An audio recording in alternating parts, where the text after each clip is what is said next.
l'enfer. L'enfer de la première à la 90e minute, mes amis. On a pris l'eau, mais comme jamais. La casquette des trophées, déjà, elle va rester au chaud ce soir. Mais celle-là, je pense qu'elle va rester au chaud, mais pendant encore bien longtemps, les amis.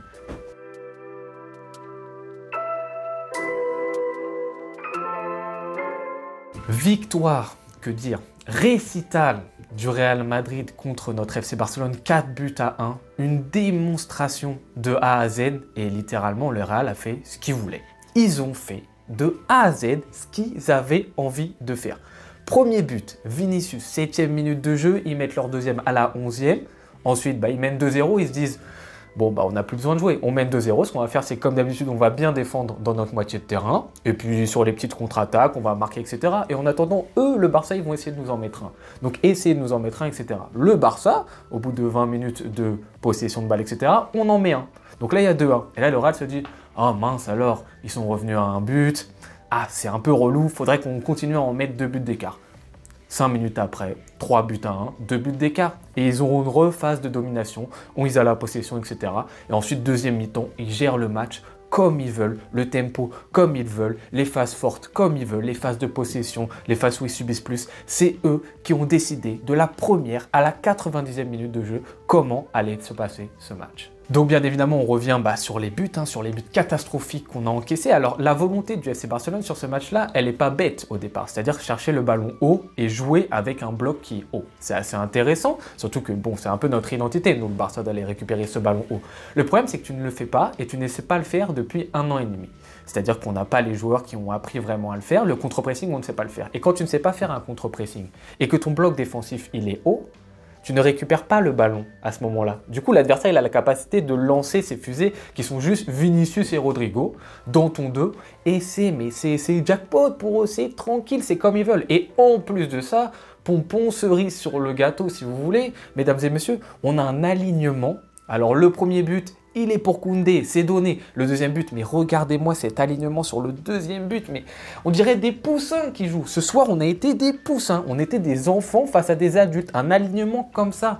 Et après, les gens vont dire Xavi, etc. Mais comment vous voulez que Xavi fasse quoi que ce soit avec des bouffons de la sorte qui s'alignent de cette manière-là? Ça n'existe pas. Le troisième but du Real, donc c'est le penalty. Bon, débat penalty ou pas, moi je m'en fous. Je trouve qu'il y a penalty en plus parce qu'Araujo n'a pas à mettre sa main là où il la met. Mais même, c'est pas important. Même s'il n'y avait pas eu ce penalty, il y avait 6-0 pour eux, 7-0, il n'y a pas de problème, la domination qu'ils nous ont mise. Mais Baldé, il est où sur son côté à gauche pour laisser Carvajal ou je ne sais pas qui centrer comme ça? Il n'est pas là, tu ne sais pas où il est dans la surface. Regardez bien le positionnement de Baldé au moment du centre. Il a un positionnement, c'est interdit d'avoir ça. Araujo qui fait sa faute, penalty. Donc encore 2 erreurs. Des erreurs individuelles au sein de notre défense. Donc la back, la fameuse back, Baldé, Christensen, Koundé, Araujo, exceptionnel l'année dernière. Mais là, le niveau de la défense, mais c'est interdit d'avoir ça, quoi. Et ensuite, on peut parler de ce qui se passe niveau offensif du côté du Barça. Mais qu'est-ce que vous voulez faire? Qu'est-ce que vous voulez que Xavi fasse quand tu as des caves pareilles? Baldé, mais mon Dieu, Baldé, et Dieu sait que je l'aime, l'année dernière. Oh là là, j'adorais quand il jouait, etc. Mais là, c'est très, très critique. Ces appels de balles, mais jamais dans le bon timing. Il reçoit le ballon, il est tout le temps arrêté. Il essaie de dribbler Carvajal, il n'y passe jamais. Carvajal, il est retraité, il a 37 000 ans, là. Tu devrais le passer tranquillement, normalement, il n'y a pas de problème. Et ensuite, les centres de Baldé, la qualité des centres, il n'y en a jamais un qui arrive à destination. Il ne s'est pas centré, mais c'est catastrophique. Qu'est-ce que tu veux faire? C'est-à-dire que ton côté gauche, totalement inoffensif. De l'autre côté, c'est Ferran Torres. Ferran Torres, oui, c'est gentil, c'est volontaire, etc. C'est tout ce qu'on veut, ok, il se bat, mais c'est pas du niveau. Ferran Torres, c'est du niveau de, je sais pas, du Betis Séville, c'est du niveau de la Real Sociedad, c'est pas du niveau du Barça dans un Classico finale Super Coupe d'Espagne. C'est loin de ce niveau-là. Sergio Roberto, c'est pareil, c'est exactement la même chose. Ok, de la volonté et tout, mais le niveau intrinsèque du joueur, la qualité technique, elle est où? Oui, on a des joueurs combatifs, ok.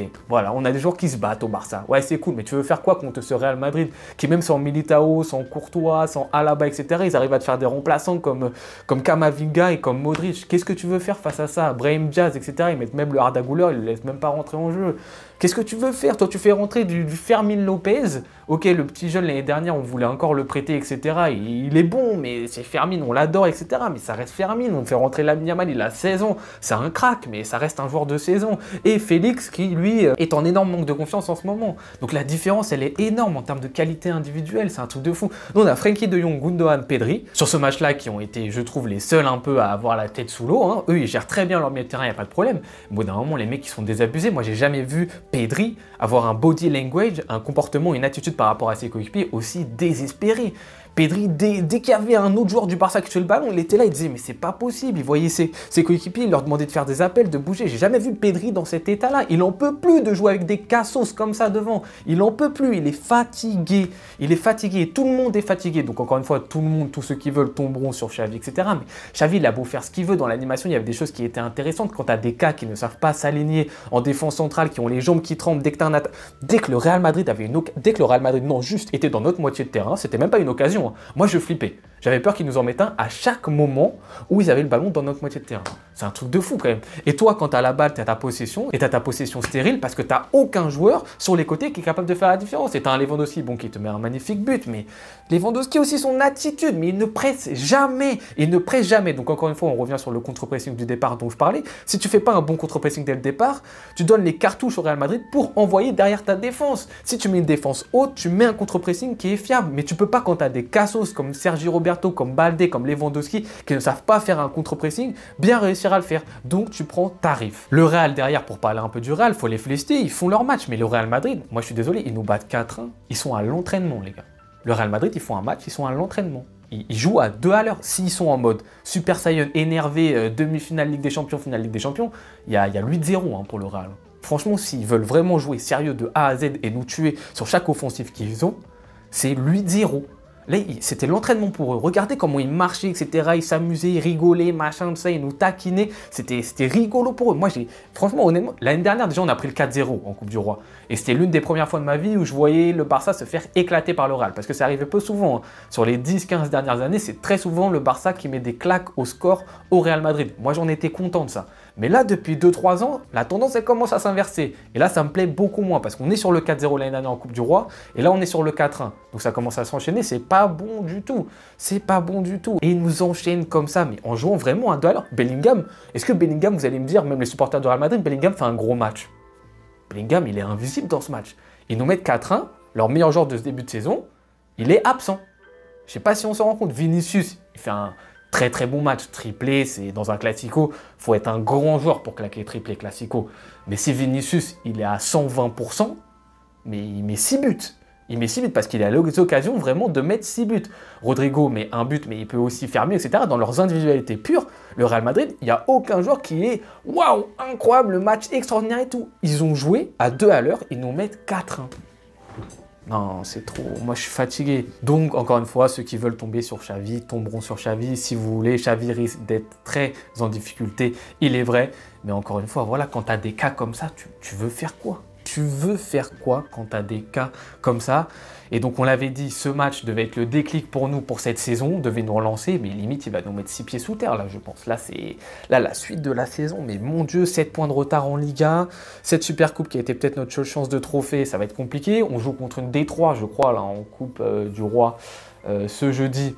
Limite, on n'est même plus favori du match. Non, je rigole, mais bon, c'est quand même très chaud. Ouais, en fait, le Real, en fait, en y repensant bien, là, ils ont un match contre l'Atlético Madrid en Coupe du Roi. En fait, ils se préparaient pour ce match-là, en fait, en Coupe du Roi. Tellement ils étaient sans intensité, sans envie, mais ils nous mettent 4-1 alors qu'ils jouaient à 2 à l'heure. Mais bon, c'est pas grave. En tout cas, pour finir, bravo au Real Madrid qui se venge de nous, notre masterclass de l'année dernière en finale de Super Coupe. Cette fois-ci, c'est à eux de nous la mettre. Attention une nouvelle fois à pas continuer ce genre de dérive. On a un dernier classico qui sera chez eux, là-bas, en fin de championnat. J'espère qu'au moins on redressera la barre, on fera en sorte que ça ira pas plus loin, on ne sera pas sur 3 victoires pour le Real cette saison, parce que ça va grandement m'énerver. Autant au moins sauver ça, même si on n'a aucun trophée, au moins sauver cet honneur par rapport au Real Madrid, ça serait plutôt bien. Je vous remercie beaucoup d'avoir regardé ce débrief jusqu'au bout. On se retrouve très bientôt pour une nouvelle vidéo. Bonne journée ou bonne soirée en fonction de quand est-ce que vous la regardez. Ciao.